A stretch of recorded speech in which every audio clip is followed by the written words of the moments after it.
Hello, and welcome back for another episode of the Accessible Technology Podcast with myself as your host, Phoebe Slough.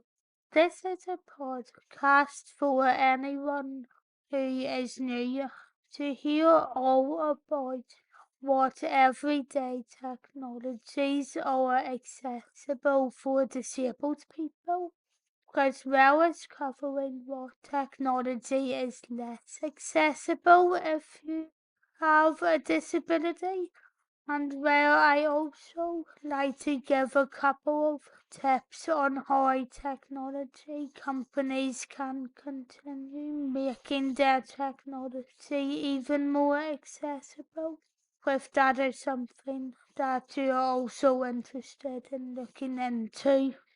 My interest in accessible tech comes from the fact that I am paralyzed from the neck down, which means that I can't move anything other than my head, and for that reason I can only use technology by using either a chopstick or a stylus or in my mouth, or by using voice control. And for that reason, I just like giving my advice on what technologies are more accessible and what is less accessible.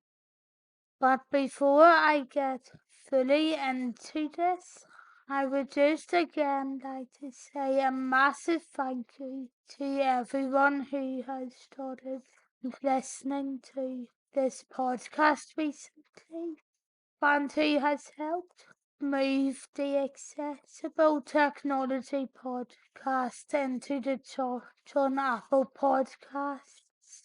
Going back to when I started writing and planning this podcast, I wouldn't have believed you if you told me that I would make it into Apple Podcasts charts by August. So thanks a lot for all of those who have been listening. But if you would like to pass on this podcast to anyone else who you think would be interested, or if you want to follow it yourself to learn even more about everyday accessible tech, you can follow the podcast by searching for it on Apple Podcasts, Amazon Music, Audible, and Spotify.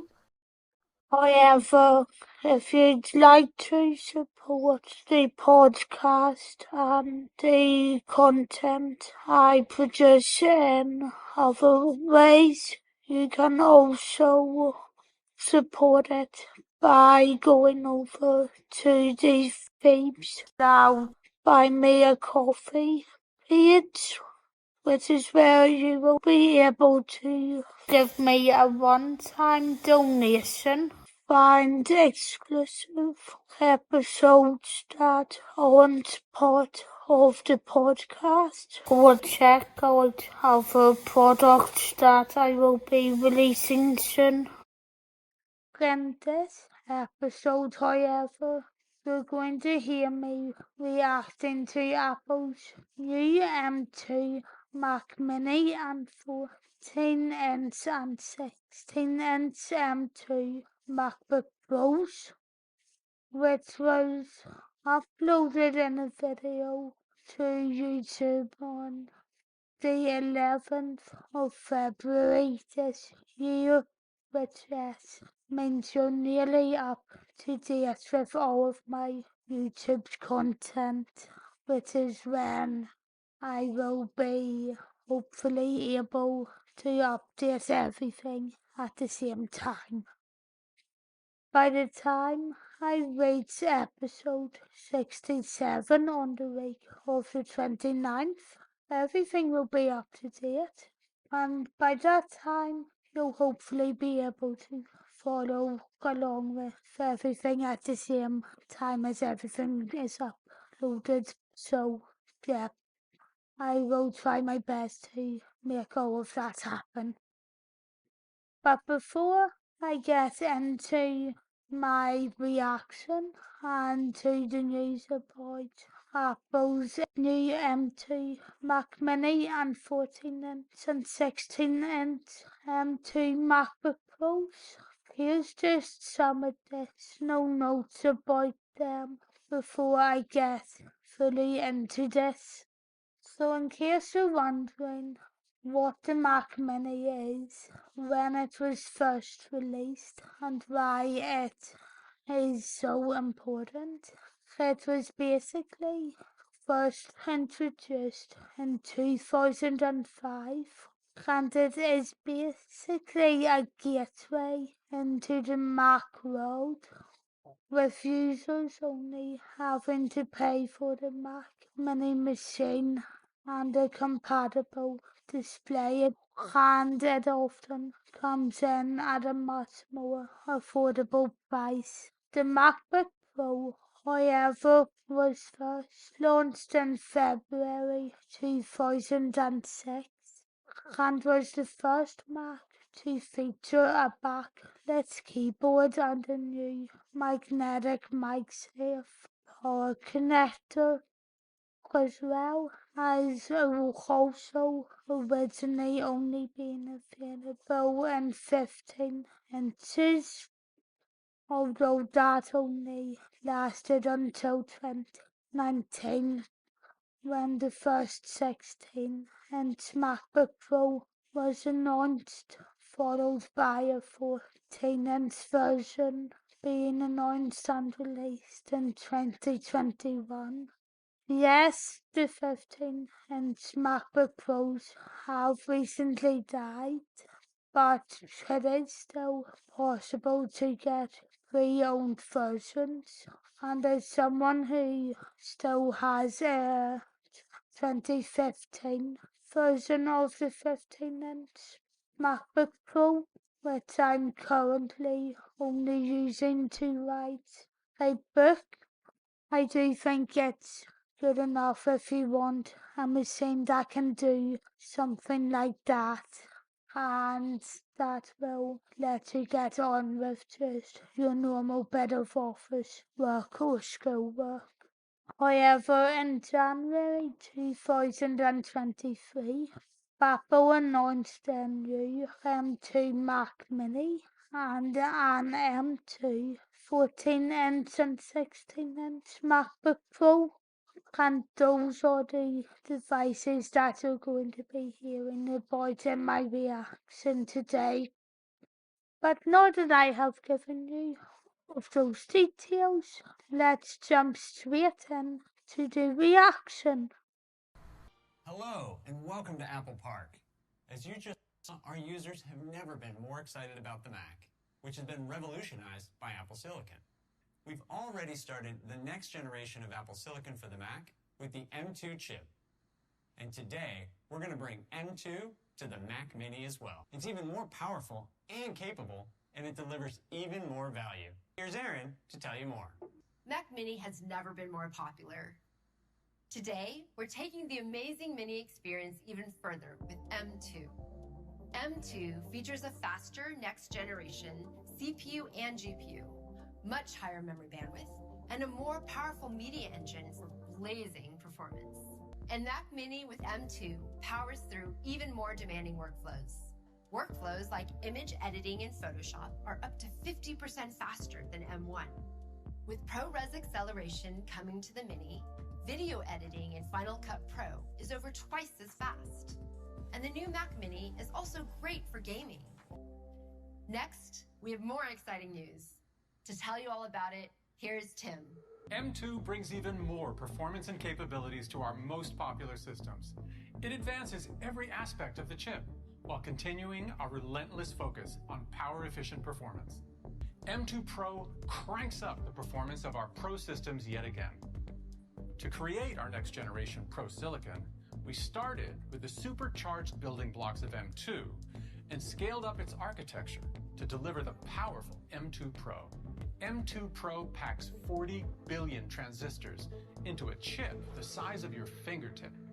And its unified memory architecture allows the entire chip to share its high-capacity, high-bandwidth memory system for incredibly fast and efficient access to data.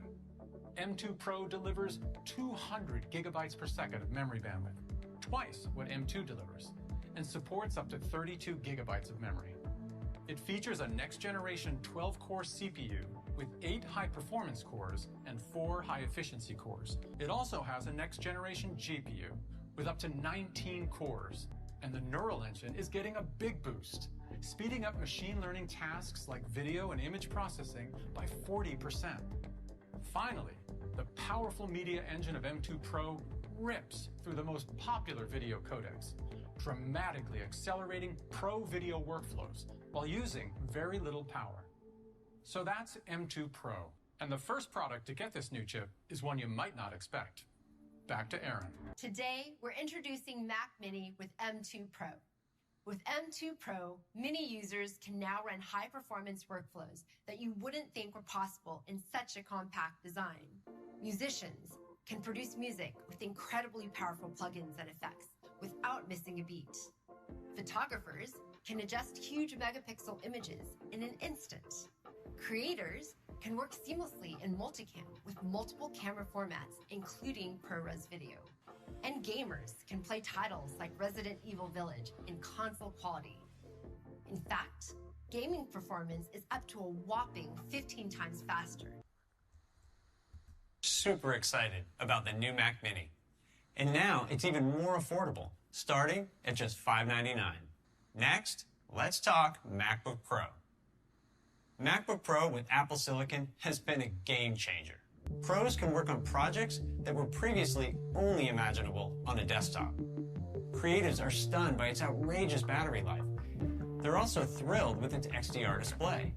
Its incredibly high brightness, amazing contrast ratio, vivid colors, and outstanding viewing angle make it the best display ever in a laptop. And users rely on its extensive array of connectivity, from Thunderbolt to MagSafe. Today, we're excited to also bring M2 Pro to MacBook Pro. And here's Laura to tell you all about it. Whether you're an artist, scientist, or developer, MacBook Pro is the go-to laptop loved by pros. M2 Pro delivers phenomenal performance for pro workflows, saving developers hours every week.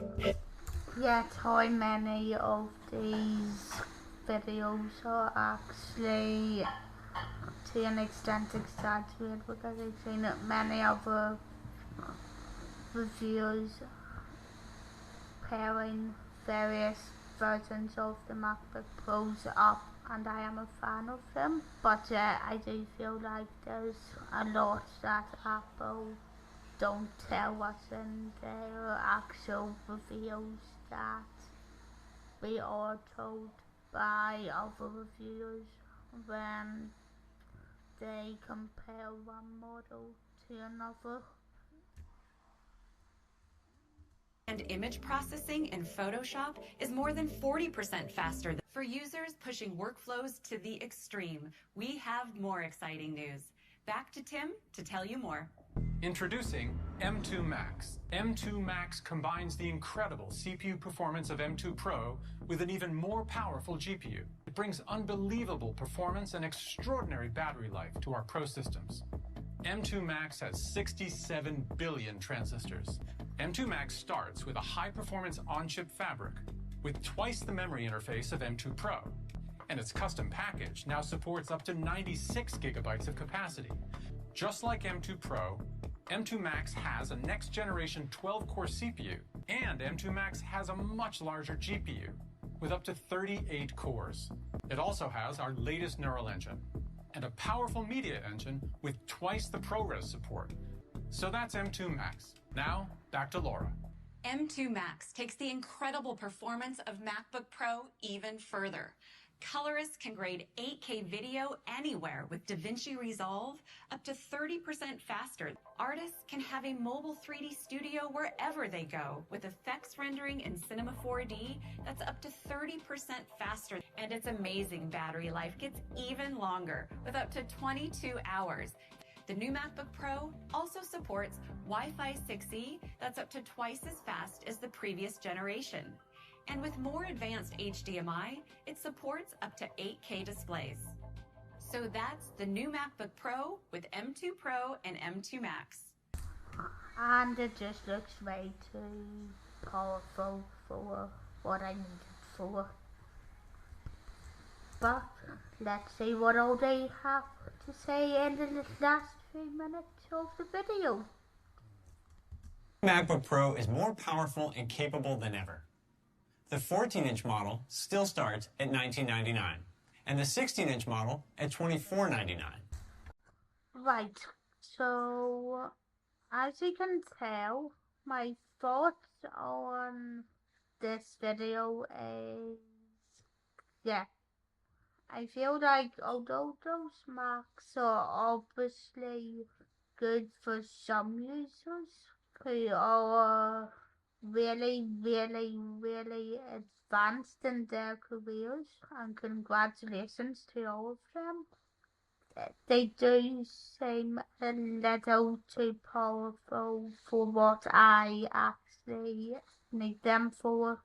So keeping in mind that, no, yes, I'm commenting on this as someone who has 3 Macs, one of them being the 15 and 2015 Intel one, and 2 of them being M1 Macs.